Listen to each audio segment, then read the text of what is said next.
Muy bienvenidos y muchas gracias por acompañarnos en un nuevo programa de Psiquiatría Today. Ya saben, el podcast de divulgación médico-sanitaria dirigido a psiquiatras, patrocinado por Adamed Laboratorios y patrocinado por Lupama, producido por Lupama Producciones. Todos los programas, les recuerdo, de Psiquiatría Today se pueden escuchar en la web Adamed TV Profesionales, en el enlace profesionalesadamedtv.com. En cada programa con nuestro, ya saben, nuestro gran introductor en la materia, pues hablamos y profundizamos en un tema de interés y de actualidad para los profesionales de la psiquiatría. Hoy, por ejemplo, hablaremos de lo que nadie te enseña en la residencia de psiquiatría. Me estoy refiriendo, como no le conocen todos ustedes, nuestro coordinador y colaborador habitual, el doctor Miguel Álvarez de Mon González, médico especialista en psiquiatría, adjunto en el Hospital Infanta Leonor de Madrid y profesor investigador en la Universidad Complutense de Madrid. Don Miguel, profesor Álvarez de Mon, bienvenido. ¿Qué tal, Ricardo? Pues nuevamente ilusionado con grabar un nuevo episodio y con un nuevo invitado que la verdad que es apasionante porque tiene una trayectoria profesional diferente de la habitual. Entonces eso lo hace especialmente interesante y espero que nuestros oyentes disfruten mucho. Estamos seguros que sí, y además estamos conociendo el tremendo fondo de armario que tiene la psiquiatría española, ¿eh? No sé si es difícil ya a estas alturas ir buscando, ¿no? Pero siempre el profesor Álvarez de Mon nos trae aquí un invitado que luego, vamos, nos deja absolutamente impresionados con los conocimientos. Hoy, por ejemplo, Miguel, si me lo permites, saludamos al doctor David López Gómez, que es médico, es licenciado en Medicina por la Universidad Complutense de Madrid. Realizó además la especialidad de psiquiatría en el Hospital Universitario La Paz, donde obtuvo la calificación de excelente. El doctor López Gómez cuenta con una sólida formación complementaria en psicoterapia, salud mental y TDAH. Es diploma de estudios avanzados por la Universidad Autónoma de Madrid, máster en psicoterapia desde una perspectiva integradora por la Universidad de Alcalá, especialista universitario en clínica y psicoterapia psicoanalítica por la Universidad Pontificia de comillas, experto universitario en trastorno por déficit de atención y hiperactividad a lo largo de la vida y en TDAH en el adulto por la Universidad de Alcalá. Asimismo, es profesor honorífico del grado de Medicina en la Universidad de Alcalá en el Departamento de Psicología Médica. En 2018 fundó Mente a Mente, un centro privado de psiquiatría y psicología en Madrid que 8 años después cuenta con la colaboración de más de 40 profesionales de la salud mental. Además de su actividad clínica y docente, el doctor López Gómez es autor del libro Hablemos de los psicofármacos, de la editorial ARPA, año 2024, y editor y jefe de redacción del sitio web de divulgación en salud mental www.menteamente.com, con más de 4.000 visitas diarias, que no está nada mal. Don David, doctor López Gómez, bienvenido y gracias por acompañarnos. Muchas gracias, Ricardo, por la introducción. También estoy muy agradecido, pues, a Miguel por pues fijarse en mi trayectoria profesional, que es un tanto atípica, ¿no? Y bueno, pues seguro que ahora me haces preguntas muy interesantes y podemos desarrollar pues a qué me dedico y qué es lo que hago y bueno, cómo he llegado hasta este punto, ¿no?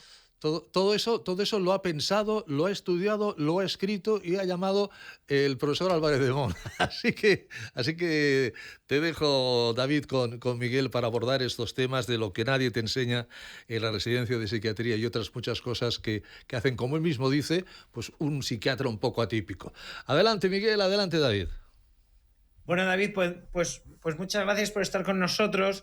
Efectivamente tienes una trayectoria muy interesante porque no suele ser la habitual el track que tú has elegido. Y lo primero que te quería preguntar por los orígenes de Mente a Mente, ¿no? Tú lo fundaste en 2018, pero la pregunta que yo te quería hacer es ¿por qué lo fundaste? O sea, ¿qué te llevó a fundar Mente a Mente? No sé si nos podrías contar un poquito cómo lo barruntaste y cómo te lanzaste finalmente a fundarlo, cuáles eran las circunstancias, pues, personales o profesionales que tenías en ese momento que te lanzaron a iniciar Mente a Mente. Sí. bueno, pues como imaginaréis, ¿no? En ese año se fundó, se abrió la clínica, pero esto es un proceso que me ha llevado muchos años, ¿no? De hecho, diría que estudié la carrera de medicina queriendo ser psiquiatra, esa era mi principal vocación, y luego siempre tuve en mente la idea de la medicina privada. La verdad es que es algo que tenía siempre he tenido muy presente, ¿no? Pero bueno, pues el recorrido es muy largo, como bien sabemos todos, y hay que también, bueno, pues estar en el momento, ¿no? Bueno, pues si llega la oportunidad, a cogerla, ¿no? Subirte al tren, pero a veces esa oportunidad, pues bueno, no es fácil, ¿no? De saber identificar cuándo es el momento.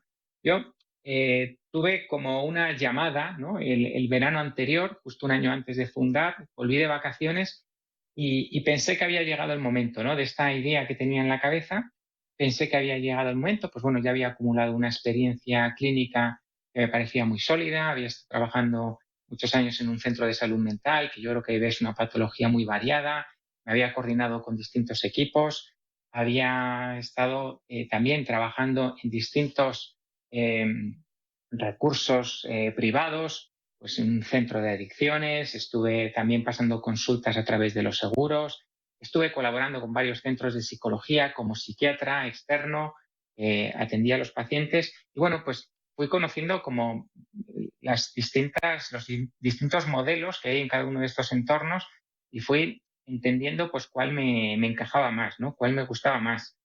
Eh, También aproveché una serie de experiencias que había tenido. Pues, por ejemplo, había tenido una experiencia escribiendo artículos para una página web precisamente de adicciones. Y bueno, pues la persona que nos contrató, a un compañero médico de un CAE y a mí, pues nos explicó cosas de las páginas web, del SEO. Me pareció también eso muy interesante, me gustó mucho. Y bueno, quise indagar un poco más en eso, ¿no? Y bueno, pues me ayudó también a fundar no solo la clínica, sino también la página web, Mente a Mente, que están muy unidas. Y como decía, ese verano de 2017 que volví de vacaciones, vi que necesitaba como más estímulos y que había llegado el momento. Además, era un momento personal muy importante para mí porque iba a ser padre en unos meses. Entonces, vi que, bueno, pues que había llegado de alguna manera el momento de desarrollar esa idea que ya tenía muy madurada. Realmente yo tenía ya muy madurada por toda la experiencia que había tenido trabajando y además, pues todas esas horas de trabajo extra, ¿no? Porque yo iba por la mañana al CSM, por las tardes pasaba consultas en distintos sitios, los sábados por la mañana también trabajaba, tenía guardias, había conseguido ahorrar el dinero que hace falta pues para emprender, ¿no? Esto, como cualquier empresa, como cualquier persona que quiere iniciar un negocio, pues necesita invertir un dinero que puedes pedir prestado, que eso me parece muy arriesgado, o puedes irlo acumulando tú y ponerlo de tu bolsillo, ¿no? Que es, bueno, pues lo que yo quise hacer. Entonces, claro, yo veía que en los tres modelos que decía antes, ¿no? De público, seguros y privado, pues la diferencia era muy importante, ¿no? Sobre todo la diferencia de lo que le podías dedicar al paciente, el tiempo que le podías dedicar en consulta, la frecuencia con la que le podías ver en la consulta, lo que podías llegar a conocer e a indagar y también a desarrollar, bueno, pues, ¿no? Cuando habéis leído mi currículum, a mí la psicoterapia siempre me ha apasionado, me ha gustado mucho. Y en la práctica privada la podía poner en práctica en cada paciente, ¿no? En cambio, en la pública me resultaba muy difícil y muy frustrante muchas veces ver que podía ayudarle, pero no tenía el tiempo, no tenía los recursos, ¿no? Eh, Sabía cómo hacerlo, pero no podía. Y con las consultas de seguros, pues igual, son consultas a veces todavía más frustrantes porque son muy rápidas, excesivamente rápidas. Y bueno, no voy a entrar en eso, pero el caso es que me pareció muy importante para poder ofrecer a los pacientes un tratamiento, bueno, pues que me parecía muy bueno, ¿no? Mucho mejor. Por lo menos yo me podía desarrollar mucho más y podía ayudar mucho más y veía que muchos compañeros a los que admiraba y con los que me había formado mano a mano, incluso que había aprendido de ellos, pues estaban en una situación parecida, ¿no? Habían hecho muchos análisis personal, habían hecho cursos de posgrado de psicoterapia y veían que en su día a día pues no lo podían poner en práctica, ¿no? Entonces me parecía un potencial que teníamos muchos compañeros del hospital donde yo me formé, que es La Paz, que podíamos, bueno, pues ofrecer mucho más, ¿no? Y bueno, pues todo esto fue gestando esta idea, ¿no? Bueno, de tener una consulta propia, bueno, de continuar atendiendo a algunos pacientes que ya había empezado a atender. Había personas, compañeros que me derivaban pacientes que confiaban en mí. eh, y eso, además, yo también pues hablo inglés, entonces tenía acceso a pacientes de habla inglesa, que muchas veces tienen dificultad para encontrar psiquiatras que hablen inglés. Y bueno, pues una serie una cosa detrás de otra, ¿no? Pues me dio como el empuje para poder iniciar el proyecto, pues en eso, en el año 2018. Luego, el nombre, Mente a Mente, fue algo que también me llevó pensarlo mucho, ¿no? Lo estuvimos pensando en casa muchos días, mucho tiempo. No quería que el centro tuviera mi nombre, ¿no? Que eso es lo que ocurre muchas veces en consultas médicas, porque yo quería también dar mucha visibilidad a esos compañeros que estaba seguro que iban a participar y que iban a poder ofrecer mucho a los pacientes, ¿no? Entonces, y además también pone énfasis en algo que me parece muy importante, y es que el paciente y el terapeuta estemos al mismo nivel, ¿no? Entonces es la mente del terapeuta junto con la mente del paciente, ¿no? Al mismo nivel. Por eso se llama mente a mente, ¿no? Entonces esto es algo que le estuve dando muchas vueltas de cómo llamarlo. No quería que apareciera mi nombre. Y bueno, pues al final salí con esto, y bueno, pues yo creo que también ha sido como fácil de recordar para muchas personas, ¿no? Y bueno, pues también el dominio estaba libre, pues lo pude utilizar. Enseguida registré el nombre como marca comercial, pues para que no me lo quitara nadie, o si alguien lo había utilizado sin haberlo registrado, pues que pudiera salir adelante. Y bueno, todo eso también pues asesorándome de todo lo que había que ir haciendo, porque la verdad es que son muchas cosas las que necesitas poner en marcha. Pero como te decía, ¿no? Toda esa experiencia que había tenido, todo ese trabajo, pues yo iba siempre observando, ¿no? Igual que observamos mucho, ¿no? Los psiquiatras observamos mucho a los pacientes y somos muy curiosos, pues yo curioseaba también con cómo gestionaban un hospital, cómo gestionaban una clínica, un centro de especialidades, etcétera, ¿no? Y siempre preguntando, ¿y cómo hacéis esto? ¿Y cómo hacéis lo otro? Y bueno, pues tenía mucho interés, ¿no? También pues para que mis propios pacientes se sintieran bien atendidos, ¿no? Y si veía alguna posibilidad de mejora, yo siempre lo planteaba, siempre lo sugería, y bueno, pues algunas veces se podía poner en práctica, otras veces me frustraba cuando no podía ser, muchas veces por falta de tiempo, ¿no? Porque todos estos cambios llevan mucho tiempo, mucha dedicación, y bueno, yo entiendo que no todo el mundo lo tiene, o no todo el mundo tiene las mismas prioridades que pueda tener yo. Entonces pensé, digo, bueno, pues, ¿y si soy yo el que hace todos esos cambios? ¿Y si soy yo el que se anima a hacerlo? Y así surgió, en realidad, mente a mente. Qué bueno. ¿Y qué empezaste de golpe o estuviste un tiempo compatibilizándote con tu trabajo principal? Claro, pues estuve un tiempo compatibilizándolo. Entonces, estoy intentando recordar porque hace ya 8 años, exactamente no recuerdo los meses que estuve, pero sí que estuve un tiempo a tiempo completo. Enseguida cogí una reducción de jornada.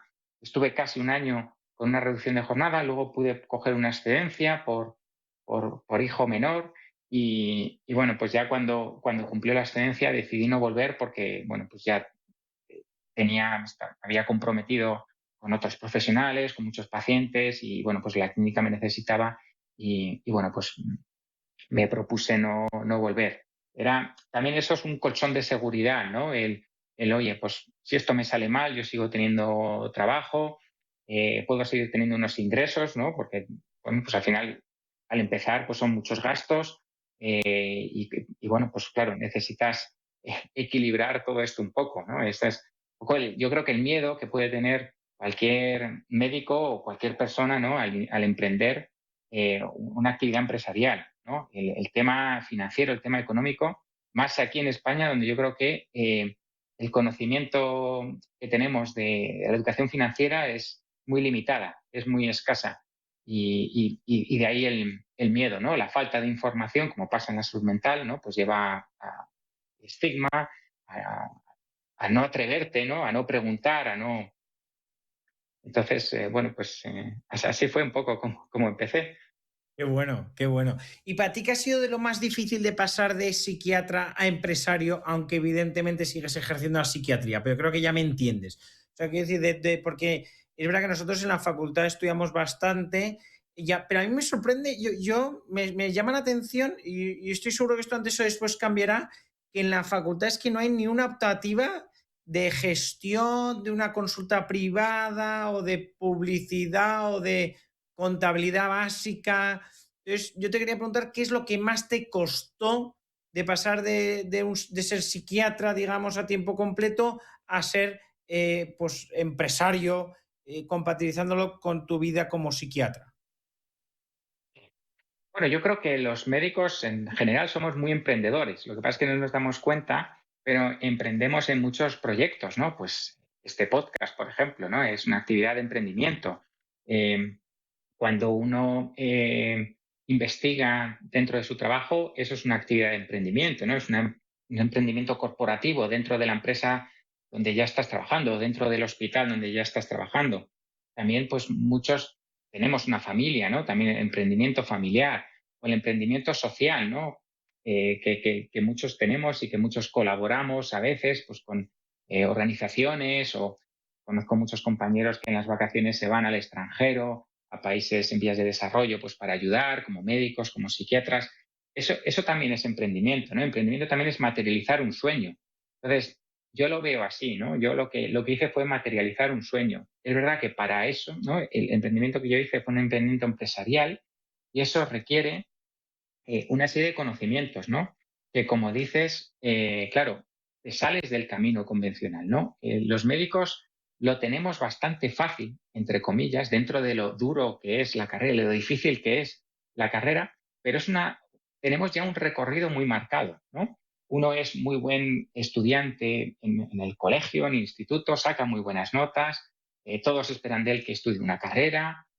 Una vez que, ¿no? Pues tienes una buena nota y estudias medicina, pues eh, haces la carrera. En cuanto haces la carrera, sabes que viene después, viene el MIR, te preparas el MIR, luego eliges una especialidad, ya sabes lo que viene después de la especialidad, te adjunto, ¿no? Entonces, esto no pasa en el resto de carreras, ¿no? Uno se tiene que buscar la vida. Cuando termina la carrera, se tiene que buscar la vida con unas prácticas, buscar contactos.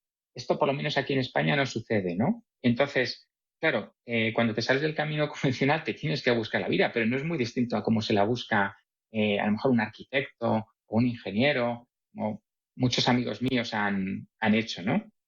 Entonces, claro, cuando emprendes, ¿no? Cuando emprendes una empresa, yo lo que veo más complicado es lo que a mí me ha resultado más difícil, ¿no? Es gestionar las normativas. Yo las normativas las veo como difusas, como grises.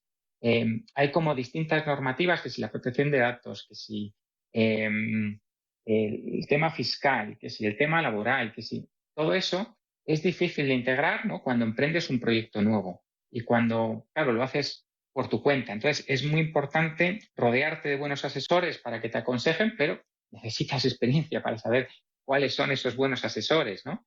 Y bueno, es verdad que he tenido bastante suerte, yo considero que he tenido bastante suerte en eso y me han asesorado bien. También he preguntado mucho, he preguntado a muchas personas, y eso me ha parecido lo más difícil, porque me he sentido inseguro al principio, ¿no? Porque me tenía que fiar mucho de lo que me dijeran, eh, no lo veía muy claro, veía muchos grises, y eso quizás a mí es lo que más difícil me ha resultado. Qué bueno. No, la verdad que estás dando una explicación muy interesante, ¿no? Porque estás haciendo un recorrido que yo creo que todos los que te estamos escuchando estamos aprendiendo, y yo espero que a todos los que tengan inquietudes de emprendimiento tomen nota y también se sientan libres de contactarte al menos a través de la página web, porque ahí digo que ahí yo mismo, eh, si no recuerdo mal, te contacté a través de la página web, pero ahora no me acuerdo. Puede que por email de algún amigo en común. Bueno, yo, David, también te quería preguntar que como tú eres editor y jefe de redacción del sitio web de divulgación, ¿no? De Mente a Mente, o sea, de la página web, te quería preguntar que hay hoy en día, no sé si tú lo percibes, pero creo que algunos colegas nuestros ven la divulgación con cierto recelo. Yo también Ujú. entiendo, yo lo entiendo perfectamente, ¿no? O sea, que a lo mejor uno si trabaja en la seguridad social no siente esa necesidad, pero si se lo monta por lo privado, pues cierto marketing o cierta publicidad o cierta visibilidad, como lo quieras llamar, hay que tener. Entonces, te quería preguntar, ¿tú qué opinión tienes pues, de sitios web como el tuyo o de libros, que tú también has escrito uno, ¿no? Hablemos de psicofármacos, ¿no? Antes lo hemos comentado, un libro que aprovecho para recomendar, por supuesto. No sé si tú percibes cierto recelo por parte de algunos colegas, sí, no, pero sobre todo, ¿qué le dirías a aquellos que recelan de la divulgación porque piensan bueno, pues que a veces se despega mucho de la ciencia, que es más marketingiano que ciencia? Bueno, ¿qué opinión tienes tú? ¿Qué nos puedes contar sobre este asunto? Sí. A ver, no nos enseñan a emprender en la facultad ni en el colegio, pero tampoco nos enseñan a comunicar muy bien y mucho menos a divulgar. O sea que es un déficit que tenemos, yo creo que estructural, ¿no? Y, y sí que, vamos, yo, yo creo que quizás es un poco lo que dices, ¿no? Cuando estaba en la pública, pues no tenía tiempo, no sabía muy bien eh, por dónde empezar o qué hacer, ¿no? Y, digamos, mi experiencia, ¿no? Cómo yo fui empezando a divulgar, ¿no? Pues fue a través de, bueno, pues esta persona que nos contrató, a un médico de UNCAID y a mí, a hacer esta página web.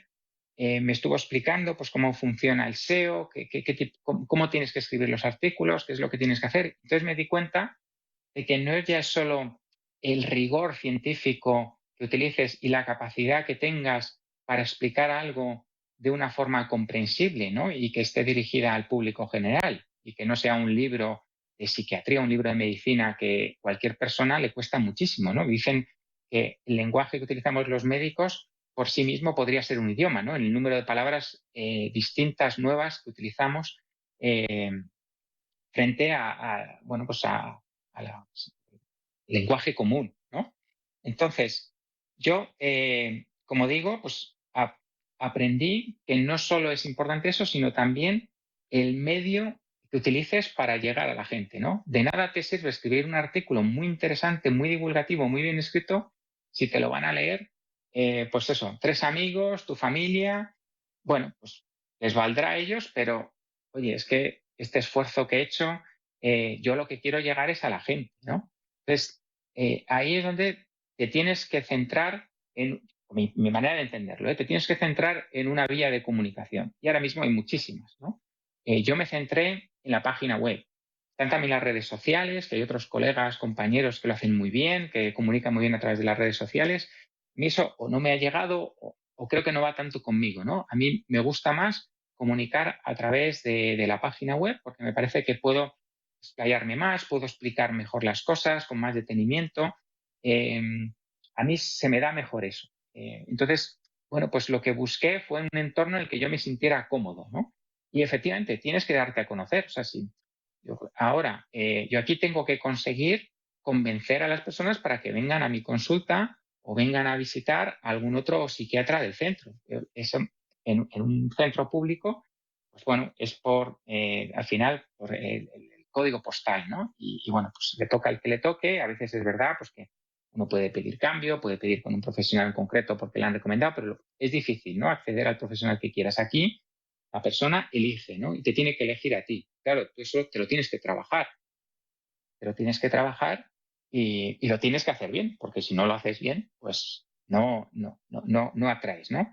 Entonces, Este bueno, pues No, perdona que te corte ahí, pero es que este punto, me acuerdo que salió en una entrevista con el doctor Ferre, que le tuvimos aquí en el podcast hace unos meses, y es que eso es muy interesante, que yo creo que, claro, los psiquiatras en la seguridad social no estamos acostumbrados a que nos elijan, es que es el que tocas. Sin embargo, es verdad que en la privada, pues hombre, no sé si la palabra es gratificación, satisfacción, orgullo, pero claro, que te elijan es una satisfacción, pero a la vez también yo creo que sientes no te voy a decir más responsabilidad, pero sientes un punto de diciendo, joder, tengo que estar a la altura porque me han elegido. sí, así es. Eso es cierto, ¿no? Es como una carga extra de responsabilidad si es que se puede tener más responsabilidad, ¿no? Porque al final la salud de una persona yo creo que es una de las mayores responsabilidades que podemos tener, ¿no? Pero desde luego para mí es muy gratificante eso, ¿no? Es muy gratificante también que me digan, he conocido porque he leído un artículo que me abrió un poco los ojos, me hizo entender qué es lo que me pasaba, ya sea pues a nivel a lo mejor de una orientación diagnóstica, ya sea a nivel de tener un efecto secundario con un fármaco que no había atribuido al fármaco y que bueno, pues que gracias a un artículo que pudo leer se le encendió como una bombillita, ¿no? Entonces dijo, pues lo voy a consultar, voy a ir a mi médico o ir directamente a consultar con este médico que está planteando esto en este artículo. Entonces, para mí eso es muy gratificante. Y bueno, pues la página web la empecé, pues bueno, pensando que teníamos que tener página web, que teníamos que, bueno, pues que es, bueno, igual que tienes un rótulo en la puerta, en la entrada, ¿no? O hay una serie de directorios donde uno se da de alta y apareces como psiquiatra, pues pensé que teníamos que tener página web. Y bueno, fue sobre todo durante la pandemia, ¿no? En esos meses de confinamiento y demás, pues cuando empecé a escribir cosas porque tenía más tiempo, ¿no? Pues bueno, hubo muchos pacientes que me dijeron, bueno, de momento lo vamos a suspender, que no puedo ir a tu consulta, tal. Bueno, aproveché ahí también, ahí tuve una idea como empresarial, por así decirlo. Dije, bueno, si los pacientes no pueden venir a mi consulta, les voy a ofrecer una consulta online. Entonces voy a hacer una página de psiquiatra online. Entonces lo trabajé mucho y conseguí pues estar entre los primeros, ¿no? Entre los primeros puestos en Google, ¿no? Por esa página que escribí, pero no solo por esa página que escribí, sino por otros muchos artículos que resultaban interesantes, que a la gente les ayudaba a entenderse mejor y vi que ¿no? Eso lo puedes medir, lo puedes ir viendo, cuántos lectores hay, cuánto tiempo están en la página, qué les gusta más, en qué se detienen más, todo eso se puede medir y tú puedes ir viendo también, ya no solo de los pacientes que tú atiendes y de las preguntas que te hacen, yo siempre estoy muy atento a todo eso, ¿no? A qué les preocupa, qué efecto secundario temen más, ¿no? De ahí también un poco la idea de escribir el libro, que muchas personas pues me planteaban temores y miedos bueno, no siempre eran muy fundados, ¿no? O eran de otros, ¿no? Los efectos secundarios de las benzodiazepinas se los atribuían a los antidepresivos. Entonces, si le planteabas un antidepresivo, pensaban que le iba a pasar aquello que le pasaba a otro familiar que tomaba una benzodiazepina. Entonces, todas estas cuestiones que yo siempre estoy como alerta y diciendo, bueno, pues esta pregunta que tiene esta persona y que tuvo también la persona la semana anterior, es muy probable que la tengan otras, pues vamos a hablar de esto, vamos a plantear este tema y vamos a ayudar pues, al mayor número de personas posibles, no ya solo los que puedan venir a la consulta, pero a otros muchos, ¿no? Hay muchísimos lectores de la página web en Sudamérica, en todos los países hispanohablantes, tienen hay muchísimas visitas desde ahí, ¿no? Que son personas a las que pues no tengo tanto acceso, ¿no? No tengo apenas acceso, pero entiendo que se pueden beneficiar, ¿no? Por lo menos mi ilusión es que esas personas también se puedan beneficiar. Qué bueno. Y antes has comentado lo del libro, entonces ya que tu libro se llama Hablemos de psicofármacos, yo te quería hacer una pregunta. Bueno, es que me parece. Yo lo tengo ahí en mi lista de cosas pendientes, no te voy a engañar, lo quiero leer, lo tengo pendiente, a ver si ahora en el próximo periodo vacacional lo puedo leer, que al final luego también sacar tiempo es otro reto. Pero tengo muchísimas ganas de leerlo, entonces no quiero que hagas de spoiler, aunque el título evidentemente ya nos indica mucho de cuál va a ser los temas a tratar durante el libro. Pero te quería hacer la pregunta de los psicofármacos, que a mí me parece que son a veces injustamente tratados, porque son mucho más seguros que otras familias y han demostrado una gran eficacia. De hecho, como grupo farmacológico, los antidepresivos han demostrado una eficacia mayor que lo que se utiliza muchas veces en otras patologías. Pero bueno, en fin. Yo te diría, si ahora quitásemos, porque antes también has dicho que te gusta mucho la psicoterapia y tal, si ahora imagínate que hubiese un problema de desabastecimiento, un problema, ¿no? Esto, oye, la pandemia era inimaginable y ocurrió. Pues imagínate que hay un problema de desabastecimiento a nivel nacional. Nos quedamos sin psicofármacos en España durante 6 meses. ¿Qué es lo que tú más echarías de menos y qué crees que no echarías tanto de menos? Bueno, un supuesto, ¿no? Retórico, ¿no? Es una situación que espero que no se dé nunca, ¿no? Y no creo que esa sea para nada una solución. Pero fíjate, yo creo que lo que más echaría de menos serían a las personas que, bueno, pues que necesitan esos psicofármacos pues para encontrarse bien, para hacer una vida, pues bueno, lo más normal posible, para vivir en comunidad de forma satisfactoria. Esas personas, pues, no sé, igual no las podría ver, ¿no? Ya sean pacientes que atiendo, ya sean familiares o amigos que tengo, pues eso es lo que más echaría de menos, que es que esas personas estarían sufriendo mucho, porque muchas personas necesitan los tratamientos, tanto los tratamientos psicofarmacológicos como cualquier otro tratamiento médico, ¿no?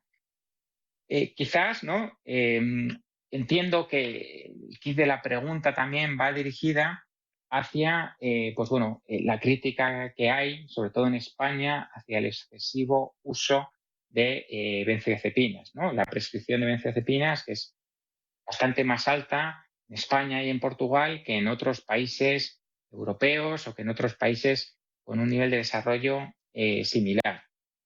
Entonces, bueno, quizás, ¿no? La ausencia de estos fármacos, no sé si 6 meses sería suficiente, pero espero, ¿no? Que pudiera facilitar que se desarrollaran estrategias sociales más efectivas, pues, para poder calmar el malestar, ¿no? Para aceptar también el sufrimiento como parte de la experiencia humana. Yo creo que muchas de las personas que están tomando, pues, algún ansiolítico, alguna benzodiazepina, pues lo que hacen es intentar tapar otros problemas, ¿no? Y hay yo creo que hay un reclamo yo escribí un artículo para Tinta Libre, que es una revista tirada mensual, me parece que es, que bueno, era así muy disruptor porque planteaba que el excesivo consumo de benzodiazepinas se daba por selección natural, ¿no? Que las benzodiazepinas o los ansiolíticos habían triunfado dentro de las expectativas que tenía la sociedad de la medicina, de la psiquiatría, ¿no? Bueno, pues enumeraba ahí una serie de circunstancias sociales, ¿no? Pues como el eliminar el sufrimiento, el no aceptar las emociones negativas como algo normal, el patologizarlas, el buscar una solución inmediata, el no tener tiempo o recursos económicos a veces, pues, para tratar esos problemas de otra manera, pues ya sea a través de psicoterapia o a través de otras estrategias o de algunos cambios en los hábitos de vida que pudieran favorecer o ser más saludables. Entonces, yo creo que el que estén ahí tan accesibles, pues quizás pueda evitar que busquemos como sociedad, como grupo, otros recursos que no sean tan individualistas como los que buscamos, sino que sean más colectivos.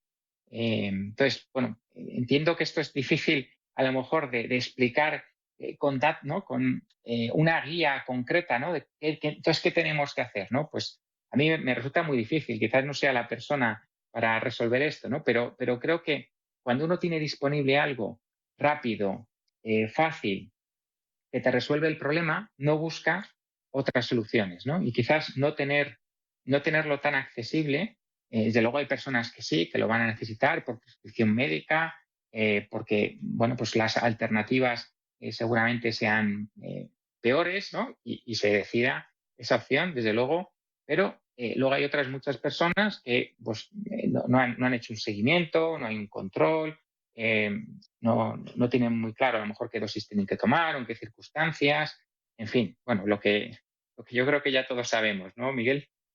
Esto es que yo te escuchaba y digo, yo, pues porque por una cuestión de tiempo no nos podemos prolongar indefinidamente, pero al final también pensaba, los agonistas GLP-1 también han triunfado mucho porque son súper eficaces, o sea, es impresionante, pero también yo creo que en parte por lo que la sociedad reclama de soluciones rápidas a problemas, digamos, complejos. Quiero decir o al final también las estatinas, los fármacos para la tensión arterial. Es decir, que al final también hay otros, todo lo que tenga que ver con el estilo de vida, efectivamente buscamos soluciones rápidas y más individualistas, pero yo creo que también en parte porque son las que están en nuestra mano, aunque es verdad que podríamos hacer más. Pero bueno, también al final yo creo que la cultura actual nos empuja a buscar soluciones lo más rápidas posibles sin necesariamente ir a la raíz del problema. Pero bueno, en fin, eso sí quedaría para discutir, una discusión ya más amplia. Pero bueno, yo, David, si te parece, me gustaría acabar con 5 preguntas rápidas, porque a mí, vamos, me encantaría, la verdad, que una suerte poderte poderte entrevistar, poder estar aquí contigo, porque en persona todavía no hemos tenido la ocasión de conocernos, pero una gran alegría poderte conocer, aunque sea online. Pero me gustaría acabar con 5 preguntas, si te parece, como 5 preguntas rápidas, que yo creo que pueden ser muy interesantes para nuestros oyentes, ¿no? La primera, un libro que tú recomendarías leer a cualquier médico, independientemente de la especialidad. Mira, yo diría muchos, pero hay uno que es Pensar rápido, pensar despacio, de Daniel Kahneman, que fue premio Nobel de Economía, pero es un psicólogo. Entonces, las enseñanzas suyas se han aplicado mucho en finanzas. De hecho, en educación financiera es uno de los primeros libros que se recomienda. Pero me parece muy interesante cómo se pueden aplicar pues todos los términos que él define, el sesgo de exceso de confianza, la aversión a las pérdidas, perdón, la heurística de disponibilidad.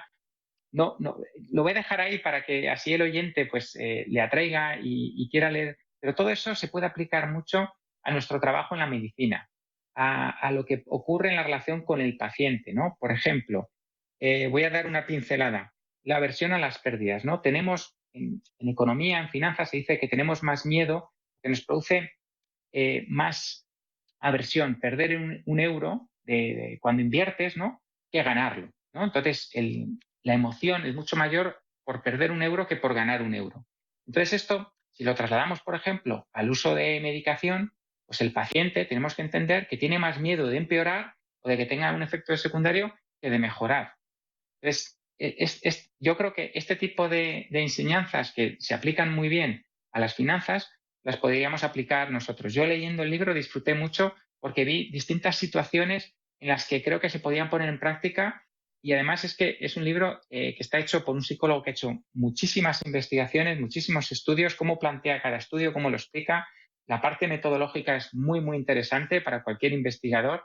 Eh, bueno, me pareció apasionante. Es un libro bastante extenso, que hacen falta varias vacaciones para leérselo, pero me pareció muy, muy interesante.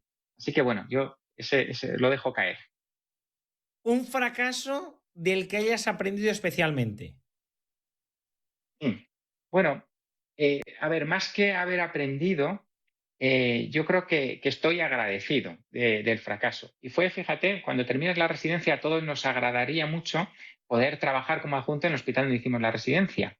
Y yo creo que, bueno, pues se me quedó la espinita de no haber trabajado allí, pero sin embargo, creo que me hizo buscarme las castañas, ¿no? Como se suele decir. Entonces, fue el camino que necesitaba recorrer para llegar a donde estoy. Así que bueno, estoy agradecido a ese golpe de mala suerte que vi entonces, ahora me parece un golpe de buena suerte. Qué bueno. Un hábito que te haya ayudado especialmente en la vida. Pues mira, al trabajar en la práctica privada, pues yo pensaba que esto solo podía ser por las tardes. Y digo, claro, yo el día que tengo una familia, si tengo que trabajar por las tardes, entonces veo los pacientes, las consultas son por la mañana. Y tengo no todos los días de consulta porque, bueno, pues necesito también hacer otras cosas, tengo muchas inquietudes, entonces, pues toda esta parte de difusión, de divulgación, eh, de gestión, la hago la mitad de las mañanas, la otra mitad paso consulta y las mañanas que no tengo consulta me gusta hacer deporte a primera hora, ¿no? Entonces ese es como el hábito que me parece el mejor momento del día porque es cuando tengo más, bueno, pues más ilusión, más ganas. Entonces hago deporte porque me parece muy importante. Y yo creo que eso, ninguno de los invitados que he escuchado ha hablado del hábito deportivo y me parece muy importante también, pues bueno, animar a los residentes, que bueno, es muy importante desde luego estudiar, pero hay que hacer ejercicio y hay que cuidarse, que eso es muy necesario al final, ¿no? Uno se siente mucho mejor. Entonces es un hábito del que me siento orgulloso porque creo que he mejorado desde que lo hago. Qué bueno. ¿Y un consejo que le darías a un residente que sueñe con emprender? Bueno, el emprendimiento yo creo que no es algo que a lo mejor a todas las personas les encaje bien. Es algo que uno tiene que eh, te exige mucho, ¿no? Tienes que hacer muchas cosas, tienes que sobre todo asumir mucha responsabilidad y entender que no hay nadie por encima de ti que vaya a supervisar lo que haces. ni que te vaya a decir lo que tienes que hacer. Y muchas veces tampoco hay nadie por debajo que vaya a hacer lo que tú quieres hacer. Entonces, tienes que tener muy claro que eso es a lo que te quieres dedicar, ¿no? Y a veces también hay que saber decir que no. Entonces, hay que saber, mira, yo me gustaría hacer muchas cosas, pero si quiero emprender, es que me tengo que dedicar a ello, ¿no? Entonces, yo lo viví así, ¿no? Yo vi que me tenía que dedicar plenamente, ¿no? Y si seguía haciendo otras cosas, no las iba a hacer bien. No iba a hacer bien las otras cosas, no iba a hacer bien lo que estaba haciendo y a lo mejor el proyecto no iba a salir bien. Entonces, tienes que tener muy claro que te gusta, tienes que tener muy claro que vas a querer llevar a cabo todo ese esfuerzo y aceptar a que algunas cosas que a mí me hubiera gustado mucho hacer, pues no las he podido hacer, no las he podido terminar, quizás más tarde, quizás algún día, pero yo creo que ese es un buen consejo. Y David, de los proyectos que tienes ahora en marcha, ¿cuál te ilusiona más? Sí, pues mira, lo que decía, ¿no? A mí me hubiera gustado mucho la investigación, por ejemplo, ¿no? Pero claro, no, me resulta muy difícil compatibilizarlo, ¿no? Hago docencia de grado, pero me gustaría también hacer docencia de posgrado, también me ilusionaría eso, ¿no? O terminar la tesis, ¿no? Que es algo que no hice porque, bueno, pues orienté mi carrera hacia otras cosas y no me era tan necesario, ¿no? Tener el doctorado, ¿no? Como si lo es, a lo mejor, pues si quieres llevar una trayectoria, pues académica o una trayectoria pues investigadora, es fundamental, ¿no? Incluso pues para las oposiciones, dan muchos puntos. Para mí no me era tan relevante, creo que es mucho esfuerzo también, pero bueno, me ilusionaría hacer algo así, ¿no? Yo, de todas formas, al hilo de lo que decía antes, ¿no? De que también hay que aprender a renunciar, ¿no?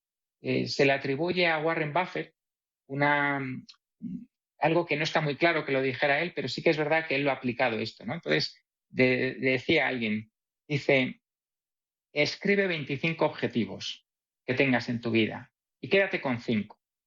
Entonces, ten muy claro cuáles son los 5, porque los otros 20 son los que tienes que evitar, porque son los que te van a distraer de conseguir lograr esos 5 objetivos. Entonces, yo creo que esto es importante, no abarcar demasiado puede ser peligroso, aunque he visto que hay personas que son capaces de abarcar muchísimo y lo hacen fenomenal. A esas personas les digo que sigan, porque al final todos nos nutrimos de ellos, pero no todos somos capaces de poder con esas 25 cosas. Y me parece también algo muy interesante. Bueno, David, pues muchísimas gracias. La verdad que ha sido un placer conocerte. Ojalá nos podamos conocer en persona y muchísimas gracias por venir al podcast. Cuando quiera nos conocemos. Muchísimas gracias a vosotros por la invitación. David, muchísimas gracias. Un abrazo, doctor López Gómez. Ha sido un placer tenerle con nosotros. Y a Miguel, al profesor Álvarez de Mon, agradecerle como siempre su tiempo e invitarle al próximo podcast. Gracias, doctores. Un abrazo. Hasta el próximo día. Nosotros cerramos aquí este Psiquiatría Today recordándoles, eso sí, que tenemos un correo electrónico para atender sus dudas, para atender sus preguntas, sugerencias, que es contacto@psiquiatriatoday.com. Ya saben que este podcast ha sido patrocinado por Adamed Laboratorios y producido por Lupama Producciones. Como siempre, gracias por su tiempo, por su amabilidad y hasta el próximo podcast.